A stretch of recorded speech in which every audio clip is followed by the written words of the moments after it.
If I die today or tomorrow, it was because of his mental manipulation. পরকীয়ায় স্বামীকে হাতে নাতে ধরে ফেলার পর দৃঢ়চেতা সিদ্ধান্ত নিয়ে আইনগত প্রক্রিয়ায় হেঁটেছেন চিকিৎসক ও বিসিএস ক্যাডার সাকিয়া হক। দীর্ঘদিন ধরে মেডিকেল পেশায় সুনামের সঙ্গে দায়িত্ব পালন করা এই নারী সমান দক্ষতায় পরিচালনা করেন একটি জনপ্রিয় ট্রাভেল গ্রুপ। বিদেশে বিভিন্ন প্ল্যাটফর্মে নিজের মেধা ও নেতৃত্বের মাধ্যমে তিনি বহুবার দেশের ভাবমূর্তি উজ্জ্বল করেছেন। ব্যক্তিগত জীবনে এই ভয়াবহ ঝড় আসার আগেও তিনি শেষ পর্যন্ত চেষ্টা করেছিলেন সংসার টিকিয়ে রাখতে। স্বামীকে অনুরোধ করেছিলেন সংসার বাঁচাতে তার কি পরিবর্তন প্রয়োজন তা জানিয়ে দিতে। ওজন কমানো থেকে শুরু করে আইভিএম প্রক্রিয়া সবকিছুতেই রাজি ছিলেন তিনি। 10 বছরের সম্পর্কে তার এই সমর্পণ ছিল দায়িত্ববোধ, ভালোবাসা ও সহনশীলতার এক গভীর মানবিক উদাহরণ। কিন্তু টানা 15 দিনের কঠোর ডিউটি শেষে ঘরে ফিরে তিনি জানতে পারেন তার অনুপস্থিতিতে স্বামী একই ঘরে অন্য নারীর সঙ্গে সময় কাটাচ্ছেন। তাকে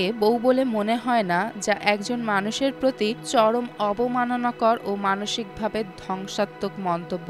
এরপরেই সাকিয়া কঠোর আইনগত পদক্ষেপ নেন এবং স্পষ্ট করে জানান প্রতারণা কোনোভাবেই গ্রহণযোগ্য নয়। সম্পর্ক ভাঙার বেদনা যতই গভীর হোক, অন্যায়ের বিরুদ্ধে দাঁড়ানোই ব্যক্তির মর্যাদা ও আত্মসম্মান রক্ষার পথ। তার এই সিদ্ধান্ত এখন অনেক নারীর জন্য শক্তি ও অনুপ্রেরণার উৎস হয়ে উঠেছে।